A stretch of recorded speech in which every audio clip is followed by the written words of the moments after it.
ఓం శ్రీమాత్రే నమః. రెండు తెలుగు రాష్ట్రాల్లో చాలామంది గుప్త నవరాత్రులు శ్రీ వారాహిదేవి మాలధారణ భక్తులు కూడా చాలామంది మాలధారణ చేస్తూ ఉన్నారు. సో దాంతోపాటు ఇళ్లలో చాలామంది మహిళలు ఎలాంటి పూజాది కార్యక్రమాలు చేయాలా, అసలు ఎలాంటి నియమాలు పాటించాలా, వారాహి నవరాత్రుల్లో ఈ గుప్త నవరాత్రులకు ఉన్నటువంటి విశిష్టత ఏంటి, అసలు ఎక్కడెక్కడ ఆలయాలు ఉన్నాయి అనే దాని గురించి డెఫినెట్లీ మనం మాట్లాడుకోవాలా. సో అసలు ఎలాంటి పూజా విధానం ఉంటుంది అనే దాని గురించి చాలామందికి కన్ఫ్యూజన్ అయితే ఉంది. సో ఖచ్చితంగా ఈ వీడియోలో ఆ డౌట్స్ అన్నీ కూడా క్లియర్ అయితే అని చెప్పేసి ఈ వీడియో అయితే చేయడం జరుగుతూ ఉంది. సో మనతో ఉదయ్ మహారాజ్ గారు అయితే ఉన్నారు, వారితో మాట్లాడే ప్రయత్నం చేద్దాం. జై శ్రీరామ్ అండి.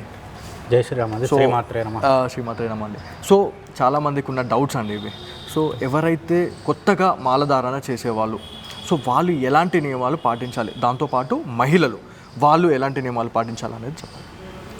ముందుగా మనం మాలాధారణ ఎవరు చేసుకోవాలి, ఎవరు చేసుకోకూడదు, దీని మీద మనం మాట్లాడగలిగితే మనకు మాలాధారణ చేయడానికి పిల్లలు కానీ పెద్దవాళ్ళు కానీ ఎవరైనా సరే అర్హులే. కానీ మాలాధారణ నియమాలు కనుక పాటించి కనుక చేస్తే ఈ గుప్త నవరాత్రులు ఏవైతే వారాహి నవరాత్రులు ఉన్నాయో ఈ నవరాత్రుల నుంచి మనకు అమోఘమైన ఫలితం కూడా కలగడం జరుగుతుంది. అయితే ఇవి ఎలాంటి నియమాలు పాటించాలి అంటే, మనకు మిగతా దీక్షల్లో లాగా చూసుకుంటే మనకు అయ్యప్ప దీక్ష ఉంది, లేదంటే ఆంజనేయ స్వామి దీక్ష ఉంది, అలానే వారాహి దీక్ష కూడా మనం ఏమీ అంటే ఇతర పదార్థాలు తీసుకోకుండా సాత్విక ఆహారం మటుకు భుజించాలి. మనకు వీలైనంత వరకు ఈ 11 రోజులు ఉపవాసం ఉండి అంటే రసం లాంటి అంటే పండ్ల రసాలు కానీ పాలు కానీ ఇలాంటివి స్వీకరిస్తే ఇంకా బాగా ఫలితం వస్తుంది. ఓకే, అసలు భోజనం కూడా తీసుకోకుండా ఉండి. ఓకే, అంటే చాలామంది ఏమనుకుంటారంటే భోజనం కూడా చేయకుండా, అంటే మన ఒంటిపైన అమ్మవారి మాల ఉంటుంది కాబట్టి స్వయాన ఎవరైతే చాలామంది అంటే అమ్మవారి రూపంలో నుండి వాళ్ళు కాళ్ళు కూడా మొక్కుతూ ఉంటారు, పాదాలని. సో అమ్మవారిని అట్లా ఉంచొచ్చా అని చెప్పేసి చాలామందికి ఉన్న డౌట్. అందుకోసం ఏంటంటే మనం భోగంలో ఫల నైవేద్యం పెట్టుకుంటాం. ఫలం అన్నది లేదంటే కొబ్బరి ఇలాంటి నైవేద్యం పెట్టుకొని అదే స్వీకరిస్తాం. అంటే ఇది ఉపవాసం అన్నది అమ్మవారి కోసం అంటే కాదండి, మన కోసం. ఇప్పుడు మనకు ఏదైతే సనాతన ధర్మంలో నియమాలు కావచ్చు, ధర్మాలు కావచ్చు, శాస్త్రాలు కావచ్చు, ఇవి కేవలం మనం అంటే మానవ మాతృ బతికే జీవన విధానమే కాబట్టి ఇవన్నీ మనకు నియమించిన శాస్త్రాలు.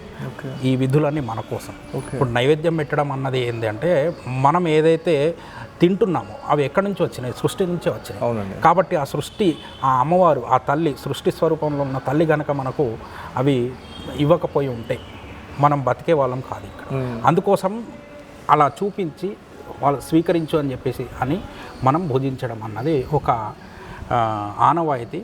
అది కూడా ఒక మనకు ధర్మంలో ఒక భాగం.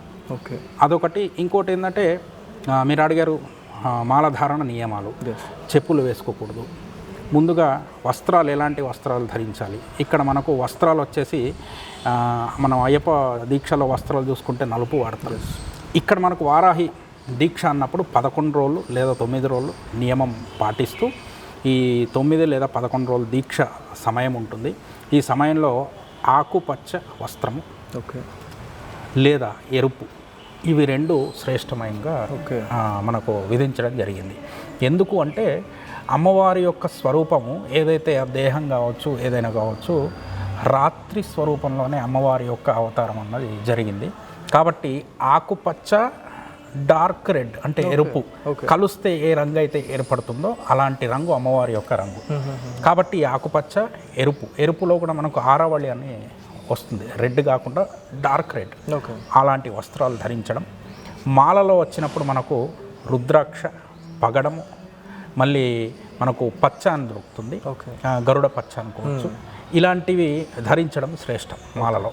ఈ 3 కూడా ధరించవచ్చు, లేదా ఏదైనా 2 మాలలు మటుకు ఖచ్చితంగా ధరించాలని చెప్పి చెప్తున్నారు. రుద్రాక్ష మాల ఒకటి, పగడం ఒకటి. ఇవి ధరిస్తూ పూజ ఇత్యాది కార్యక్రమాల్లో మనం ఉదయము, సాయంత్రము, దాంతోపాటు రాత్రి పూజ విధి. రాత్రి ఖచ్చితంగా పూజ చేయాలి. రాత్రి విధే ముఖ్యం అన్నమాట మనకు. మహారాజ్ గారు, చాలామందికి ఒక డౌట్ ఉంది, సోషల్ మీడియాలో కొన్ని పోస్టులు వైరల్ అవుతా ఉన్నాయి.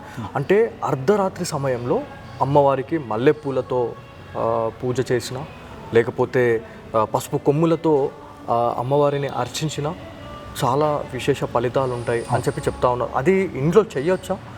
చేయరాదా? చేయొచ్చండి. ఏంటంటే మల్లెపూలు కావచ్చు, పసుపు కొమ్ము కావచ్చు, ఇవన్నీ సుమంగళానికి సంకేతం అండి. కాబట్టి ఈ ఆడవాళ్ళు కనుక ఇలా చేసినప్పుడు సుమంగళి అంటే భర్త యొక్క ఆయుష్ కోసం ఇవి దీక్ష నియమం పాటిస్తూ అది చేయొచ్చు. రాత్రి వేళ వారాహి అమ్మవారి యొక్క పూజ చాలా ముఖ్యంగా చేస్తూ ఉంటారు. మనకు వారాహి అమ్మవారి యొక్క పూజ మనం చూసుకున్నట్లయితే మనకు ఆలయాలు కూడా చాలా తక్కువ అరుదుగా దొరుకుతాయి. అస్సాము, మనకు కల్కట్టా తీసుకుంటే మళ్ళీ ఒరిస్సా, ఇలాంటి ప్లేసెస్లో ఈ అమ్మవారి యొక్క పూజలు నిర్వహిస్తుంటారు. అయితే అక్కడి నుంచి తమిళనాడుకి కర్ణాటకకి ఈ ఆచారం రావడం జరిగింది, వారాహి అమ్మవారి యొక్క పూజా నియమాలు.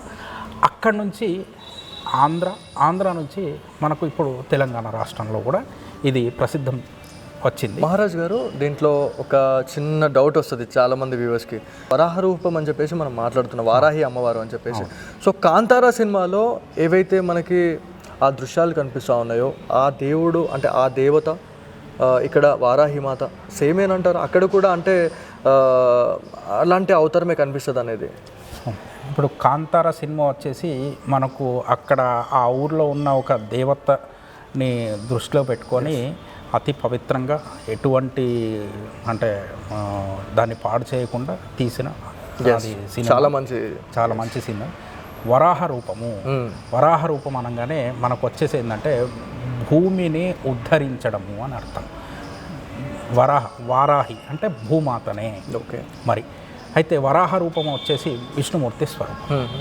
మరి వారాహి ఇక్కడ ఇంకో కొంతమంది డౌట్లు ఏంటంటే వరాహ రూపము వారాహి ఈ రెండు అంటే కనెక్టివిటీ ఉన్నాయండి. అక్కడ మనం అలా అంటే ఈ తప్పుగా మనం అర్థం చేసుకోకూడదు. వరాహ రూపం విష్ణు స్వరూపము, వరాహ రూపానికి సోదరి. ఓకే. సోదరి కాబట్టి ఇక్కడ శివతత్వం ఉంటుంది. వారాహి అమ్మవారికి శివతత్వం ఉంటుంది. అందుకోసం వారాహి అమ్మవారి యొక్క స్వరూపం గనక చూసుకున్నట్టయితే కోలాహవదనము. కోలాహము అంటే మళ్ళీ ఈ బోర్ అంటే అడవి, మనం కోలాహం తెలుసు కదా, ఆ స్వరూపము. చంద్రశేఖ అంటే చంద్రుణ్ణి ధరించి ఉంటుంది. ఇక్కడ మనకు విష్ణుమూర్తి చూసుకుంటే చంద్రుణ్ణి ధరించి ఇక్కడ విష్ణుమూర్తి కనిపించారు. కాబట్టి ఇక్కడ శివతత్వం ఉన్న అమ్మవారు అంటే సోదరి, విష్ణుమూర్తి యొక్క సోదరి అన్నమాట. అలా మళ్ళీ చేతులు మనకు 8 చేతులు కనిపిస్తాయి అమ్మవారికి. 8 చేతులు ఎర్రటి చీర ధరించి, అంటే ఎర్రటి చీర అన్నప్పుడు అది కుంకుమ అన్నమాట. తర్వాత ఆయుధాలు ఉంటాయి, శంకు చక్రము, తర్వాత ఖడ్గము, పాశం, తర్వాత మనకు ముసలము ఉంటుంది, ఇంకో చేతిలో హలము ఉంటుంది అంటే నాగలి, తర్వాత వరదహస్తం, అభయహస్తం. ఈ 8 ఆయుధాలతోని అమ్మవారు కనిపిస్తుంటుంది. మళ్ళీ ఇక్కడ ఆయుధాలకు కూడా ప్రత్యేకత ఉంది. అంటే ఈ ఆయుధాలు, ఈ స్వరూపం ఏంటంటే సింబాలిజం. మన హిందూ ధర్మశాస్త్రాల్లో ప్రతి ఒక్క ఎనర్జీ అంటే శక్తికి ఒక స్వరూపాన్ని సింబాలిక్గా చూపించడం కోసం ఈ అవతారాలు రావడం జరిగినాయి. అంటే అవి ద్రష్టలు అంటారు, అంటే వాటిని చూసి అలా చిత్రీకరించి ఈ శక్తికి ఇది సింబాలిజం అని చెప్పి. అంటే ఒక చిన్న ఉదాహరణ తీసుకుంటే హలం ఉంది, ఇంకో చేతిలో ముసలం ఉంది. ముసలం అంటే ఏంటంటే ఆ దంచుతాం కదా మనం, పసుపు కొమ్ము పెళ్ళిళ్ళ రోకలి, అది ముసలం అంటారు. ఇంకో చేతిలో హలం ఉంది. హలం ఎందుకంటే ఆయుధం. అంటే అమ్మవారు భూమాత అంటే భూమిని ఉద్ధరిస్తున్నది కాబట్టి ఇక్కడ జీవన విధానాన్ని నేర్పించడానికి వచ్చిన అవతారం. అంటే మీరు నాగలితోని చేసుకుంటూ పంట పండించుకోవాలి. వచ్చిన పంటను ఏం చేయాలి? ముసలం ఉంది, దంచుకొని దాన్ని మీరు స్వీకరించాలి. సో ఇది అన్నమాట, ఇది సింబాలిజం. ఎంత మెసేజ్ ఉందండి, ఇది సింబాలిజం. దాని తర్వాత మనకు అభయహస్తం ఉంది, అభయం ఇస్తున్నది, వరదహస్తం ఉన్నది, ప్రసాదిస్తున్నది, వరాలు ఇస్తున్నది. అది వాస్తవంగా ఈ అవతారం రావడానికి మూల కారణం లలితా పరమేశ్వరి, లలితా త్రిపుర సుందరి. అమ్మవారు 3 అమ్మల కలయిక లలిత త్రిపుర సుందరి. ఇందులో భండాసురుడి యొక్క వధ చరిత్ర మనకు వచ్చినప్పుడు లలిత అమ్మవారి యొక్క అవతారం జరిగింది. ఈ భండాసురుడిని చంపాలి. ఈ భండాసురుడిని చంపాలంటే మనం ఏదైనా కార్యం గనక చేపట్టినప్పుడు వెంటనే ఆ కార్యం చేసాం. ఈ కార్యం చేపట్టాలి అన్నప్పుడు మన లోపల ఒక ఆలోచన సంకల్పం రావాలి, అంటే ఈ కార్యం నేను చెయ్యాలి అని. ఆ కార్యం ధర్మ మార్గంలో అయి ఉండాలి. సో ఈ కార్యం నెరవేరాలంటే ప్రణాళిక వేయాలి. ఈ ప్రణాళిక వేయాలి అంటే జ్ఞానం కావాలి. కాబట్టి కార్యం జరగాలి అంటే ఆలోచన, ఇది ఇచ్ఛాశక్తే లలిత అమ్మవారు. సో లలిత అమ్మవారి గురించి మీరు మాట్లాడుతునేటప్పుడే చాలామందికి ఒక డౌట్ కూడా వస్తుంది. సోషల్ మీడియాలో ఇన్స్టాగ్రామ్స్లో ఎక్కువ రీల్ వైరల్ అవుతూ ఉంది. లలితమాత గారికి సర్వ సైన్యాధ్యక్షురాలుగా వారాహి దేవి కూడా వ్యవహరించారు అని చెప్తా ఉన్నారు. అంటే దేవతలందరికీ చాలా చాలా మంచి పాత్ర ఉంది, దాంట్లో వారాహి మాతకి ఇంత ప్రాధాన్యత ఉందా అనేది చాలా ప్రాధాన్యత ఉందండి. అందుకోసం నేను చెప్పబోతున్నాను మీకు. ఇప్పుడు లలిత అమ్మవారు ఇచ్ఛాశక్తి, అంటే ఈ కార్యం నెరవేర్చాలి అంటే భండాసురుడి యొక్క వధ చేయాలి, ఇది ఇచ్ఛ అమ్మవారి. సో ఇచ్ఛాశక్తి లలిత అమ్మవారు. ఇది కార్యం నెరవేర్చాలంటే ప్రణాళిక వేయాలంటే జ్ఞానం కావాలి. జ్ఞానం కావాలంటే జ్ఞానశక్తిగా శ్యామలాదేవి ఉంది, అమ్మవారి యొక్క మంత్రిని. శ్యామలాదేవి అంటే మళ్ళీ సరస్వతి యొక్క అవతారం. తర్వాత ఇది ప్రణాళిక వేశారు కదా, దీన్ని ఆచరణలోకి పెట్టాలి కదా. ఆచరణలో పెట్టాలంటే క్రియాశక్తి కావాలి కదా. క్రియాశక్తే ఆ వారాహి అమ్మవారు, ఆ అమ్మవారే సైన్యాధ్యక్షురాలు. అంటే ఇచ్ఛ, జ్ఞానంతో ప్రణాళిక. ఇప్పుడు దీన్ని నెరవేరడానికి ఆయుధాలు పట్టుకొని బయలుదేరడం. అంటే ఈ ముగ్గురు కూడా లలిత అమ్మవారే చేస్తున్నారు. కానీ ఈ ముగ్గురులో లలిత అమ్మవారు ఏదైతే ఆలోచిస్తున్నారో అది క్రియ అవుతుంది, అది ఇచ్ఛ అవుతుంది. ప్రణాళిక వేసుకుంటున్నారో శ్యామలాదేవిగా ఉంటున్నది. ఆయుధం పట్టుకొని చంపడానికి వెళ్తున్నారు, అప్పుడు ఆ అమ్మవారు వారాహి మాతగా ఉంటున్నది. కాబట్టి ఈ ముగ్గురు అమ్మల కలయికనే లలిత అమ్మవారి స్వరూపం. అందుకోసం ఏంటంటే సైన్యాధ్యక్షురాలు ఆమె, అంటే యుద్ధానికి వెళ్తున్నది కాబట్టి.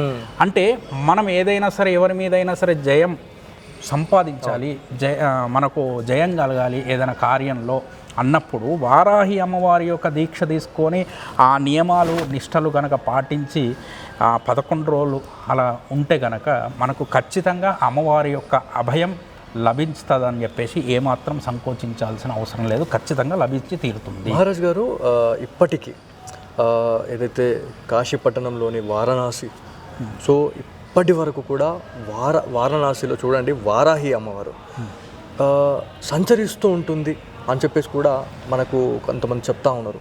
ఇది ఎంతవరకు నిజమంటారు? అవును, నిజంగా ఇంత అంటే ఇప్పటికీ దైవశక్తి ఉందంటారా ఈ కలియుగంలో? మంచి ప్రశ్న అండి. అంటే ఈ కలియుగం అని కాదు, ఈ సృష్టి ఏదైతే నడుస్తుందో శక్తి లేనిది సాధ్యం కాదండి. సో ప్రతిదానికి ఒక శక్తి అన్నది ఉన్నది. దైవశక్తి ఉంటేనే అన్నీ సాధ్యమవుతాయి. ఇందులో దైవాన్ని అణచివేయాలని చెప్పేసి కొన్ని శక్తులు, దుష్టశక్తులు, ఆ దుష్టశక్తుల యొక్క ప్రయత్నం ఉన్నప్పటికీ చివరిగా మనకు దైవశక్తే నిలబడుతుంది. కాబట్టి వారణాసిలో మీరు చెప్పినట్టు వారాహి అమ్మవారు తిరుగుతుందన్నదానికి నిదర్శనం. అక్కడ మీరు ఆ వారణాసి క్షేత్రం చూసుకున్నట్లయితే, ఈ మిగతా క్షేత్రాలు మనకు కొన్ని సంవత్సరాల యొక్క చరిత్ర ఉండొచ్చు, కానీ వారణాసి సంవత్సరాల చరిత్ర కాదండి, యుగాల నాటి చరిత్ర. ఇది 4 యుగాలు కూడా కాదండి, మనకు 4 యుగాలు కలుపుకున్న ఒక మహాయుగం అంటారు. అలా మహాయుగాలు గడిచిపోయిన వారణాసి అలానే ఉందండి. దానికి అమ్మవారే అంటే కాపలా కాస్తూ సైన్యాధ్యక్షురాలు కాబట్టి ఎటువంటి దుష్టశక్తులు రాకుండా కాపాడుతుంది అమ్మవారు. కాబట్టి అక్కడ వారణాసిలో కాలభైరవుడు, అష్టభైరవులు ఉంటారు. అష్టభైరవుల్లో ఈ వారాహి అమ్మవారి యొక్క భర్త ఒక భైరవుడు అనమాట. కాబట్టి వాళ్ళిద్దరు కూడా ఆ వారణాసి క్షేత్రాన్ని కాపాడుతున్నారు. సో ఏమాత్రం మనం సంకోచించాల్సిన పని లేదు. సో దీంట్లో ఇంకొక విషయం ఏంటంటే, దశమహావిద్యల్లో వారాహి మాత అవతారం అనేది కీలకం అని చెప్తా ఉన్నారు. అంటే మనము దేవి శరన్నవరాత్రి ఉత్సవాల్లో పూజించే టైంలలో కూడా అంటే అమ్మవారి రూపాలు, ప్రతిరూపాలను మనం చూస్తూ ఉంటాం. ఒక్కొక్క రోజుని ఒక్కొక్క రకంగా మనం చేస్తూ ఉంటాం. సో దశమహావిద్యలు అంటే ఏంటి మహారాజ్ గారు? మాకు దశమహావిద్యలు అన్నప్పుడు మనకు అది తాంత్రికానికి వెళ్ళిపోతుంది. ఓకే. దశమహావిద్యల్లో శ్రేష్టమైనది శ్రీ విద్య ఉపాసన. ఈ దశమహావిద్యలు కూడా శ్రీచక్రం నుంచే ఉద్భవించినాయి. అదొక సైన్స్ అండి. దశమహావిద్య అన్నది ఒక సైన్స్, అంటే సృష్టి యొక్క స్వరూపము, ఆ స్వరూపాన్ని మనం పూజించడం. ఇది మళ్ళీ మ్యాథమెటికల్ క్యాల్కులేషన్తో అక్కడ యంత్రాలు ఉంటాయి, ఆ యంత్రాలకి పూజించడం. దానివల్ల ఆ పూజ కూడా మనకు ముద్ర స్వరూపంలో, తాంత్రిక స్వరూపంలో ఉంటాయి, ముద్రలు ఉంటాయి అన్నమాట. మనం నార్మల్గా అర్చయామి అని కుంకుమ వేస్తాం, పుష్పయామి అని పూలు వేస్తాం. అక్కడ ఏంటంటే ముద్రలు వేస్తాం. ఆ ముద్రల ద్వారా ఏంటంటే శక్తి ఉత్పన్నం అవుతుంది. ఆ శక్తి ఉత్పన్నమైనప్పుడు ఆ శక్తి ద్వారా మనం ఏదైనా ఒక చెడు మీద మంచిని సాధించడం. అంటే చాలామందికి ఒక డౌట్ ఉంటుంది, మంత్రాలకు చింతకాయలు రాలుతాయా అని చెప్పేసి మనము తరతరాలుగా మనం వింటున్నాం. సో ఈ తంత్ర విద్య ఏదైతే ఉంటుందో, ఈ తంత్ర విద్యకు అంత ప్రాధాన్యత అనేది ఉందా? ఉన్నదండి. ఇప్పుడు మీరు చెప్పారు మంత్రాలకి చింతకాయలు రాలుతాయంటే, చింతకాయలు రాలడానికి మంత్రాలు తయారు చేయలేడండి ముందుగా. ఎందుకంటే ఈ మంత్రాలు ఏంటంటే, ఈ మంత్రాలు ఎలా డిజైన్ చేయబడ్డాయి, ఒక్కొక్క అక్షరం మనకు ఢమరుకం నుంచి ఉత్పన్నమైంది. సృష్టి ప్రారంభంలో ఒక్కొక్క అక్షరం కూడా ధమరుకం నుంచి వచ్చింది. ఈ అక్షరం మూలమంత్రాలుగా తీసుకున్నాడు. అంటే శబ్దం ద్వారా ఏదైనా సరే మనం సాధించవచ్చు. చిన్న ఉదాహరణ చెప్తాను. ఒక శబ్దం ద్వారా, ఒక అక్షరం లేదా దీని ద్వారా మన లోపల ఉన్న DNA ప్యాటర్న్స్ని మనం చేంజ్ చేయవచ్చు. అవునా? ఇంత శక్తి కేవలం మంత్రాలకే ఉంది, కేవలం శబ్దానికే ఉంది. ఎందుకంటే మంత్రం కదా, ఉచ్ఛ్వాస నిశ్వాస అంటే ఎక్కడ మనం గట్టిగా చెప్పాలి, ఎక్కడ లోతుగా చెప్పాలి, ఇవన్నీ అన్నమాట. సో కాబట్టి మంత్రాలకి చింతకాయలు రాలడానికి మంత్రాలు తయారు చేయబడలేదు. ఈ తయారు చేసిన మంత్రాలు కూడా శృతి అనమాట, విన్నవి, వాళ్ళు సొంతంగా రాసుకునేవి కావు, విన్నవి. సో అవి సృష్టిలో ప్రారంభంలోనే ఉన్నాయి, దాన్ని కనుక్కున్నారు. సో దీంట్లో దశమహావిద్యల్లో చాలామందికి తెలియదు ఏంటంటే, ఇది క్షుద్ర పూజలు లాంటి పూజల, అంటే గుప్తంగా చేయాలి అని చెప్పి చెప్తా ఉన్నారు. గుప్త నవరాత్రులు అంటే గుప్తంగా అసలు ఏంటి అనే దాని గురించి డిఫరెన్స్ ఏమైనా? ఇక్కడ మనకు గుప్తము అన్నప్పుడు సీక్రెట్గా చేయాలి అని కాదు. ఇక్కడ మనకు నేను ఇందాక మీకు చెప్పినట్టు లలితామ్మవారి యొక్క 3 స్వరూపాలు, ఇచ్ఛాశక్తి, జ్ఞానశక్తి, క్రియాశక్తి. ఇప్పుడు మనం ఒక వర్క్ చేయాలి, ఒక వర్క్ చేపట్టాము, ఒక సంస్థ స్థాపన చేస్తున్నాము, లేకపోతే ఏదైనా ఒక నిర్మాణం చేస్తున్నాము. ఇది 10 మందిలో చెప్పుకుంటూ చేస్తే దానికి ఆటంకం కలిగించే వాళ్ళు ఉంటారు. అవునండి. కాబట్టి ఇక్కడ గుప్త నవరాత్రి ఎందుకు చెప్పారు అంటే, మీరు వేసుకున్న ప్రణాళిక కావచ్చు, ఏదైనా కావచ్చు, అది ధర్మపరమైనటువంటిది అయి ఉండాలి, చెడుని సంహారం చేయడానికి అయి ఉండాలి. కాబట్టి ఇది గుప్తంగా చేసి దాన్ని క్రియాశక్తిలోకి మార్చి ప్రారంభించాలి అని చెప్పారు. అందుకోసం మనకు గుప్త నవరాత్రులు అని చెప్పేసి పేరు. అందులో ఈ వారాహి అమ్మవారు, మీకు ఒక చిన్న, అంటే అమ్మవారి యొక్క గురించి ఒక చిన్న చెప్తాను స్టోరీ. వారాహి అమ్మవారు మనకు ఈ లలిత సహస్రనామంలో ఒక శ్లోకం ఉంటుంది. విశుక్ర ప్రాణహరణ, ఓకే, వారాహి వీర్యవందిత. విశుక్ర ప్రాణహరణ, వారాహి వీర్యనందిత. అంటే విశుక్ర ప్రాణహరణ, విశుక్ర అంటే శుక్రము అంటే మనకు వీర్యము, విశుక్ర అంటే ఇక్కడ ఏంటంటే వీర్యాన్ని ఉద్ధరించడానికి ఆ అమ్మవారు విశుక్రుడు అనే ఒక రాక్షసుడు, భండాసురు యొక్క తమ్ముడు అన్నమాట, రాక్షసుడిని సంహారం చేసింది. ఎందుకు అంటే ఇక్కడ మనం సైన్స్ లాజిక్ ఆలోచించాలి. అంటే మనకు పూర్వం బ్రహ్మచర్యం ఉండేది, అంటే వివాహం కన్నా ముందు బ్రహ్మచారి అంటారు. ఈ బ్రహ్మచారి ఎందుకు అంటారు అంటే, బ్రహ్మచారి అంటే ఎక్కడ పడితే అక్కడ తినడమో, ఎక్కడ పడితే అక్కడ వెళ్ళడమో అని కాదు. బ్రహ్మచర్యం పాటిస్తూ, వివాహానికి ముందు బ్రహ్మచర్యం పాటిస్తూ వివాహం చేసుకోవాలి. అంటే ఈ బ్రహ్మచర్యంలో వీర్యస్ఖలనం జరగకూడదు. బ్రహ్మచర్యంలో వీర్యస్ఖలనం కనుక జరిగితే వివాహం తర్వాత ఏదైతే సంతానం పుడుతుందో ఆ సంతానం మెంటల్లీ కావచ్చు, ఆరోగ్యపరంగా కావచ్చు, బలహీనుడవుతాడు. ఎందుకంటే ఆ బ్రహ్మచారిగా ఉన్నప్పుడు దాచిన వీర్యంలో అంత శక్తి ఉంటుంది, బ్రహ్మచర్యం పాటిస్తూ ఉంటాడు.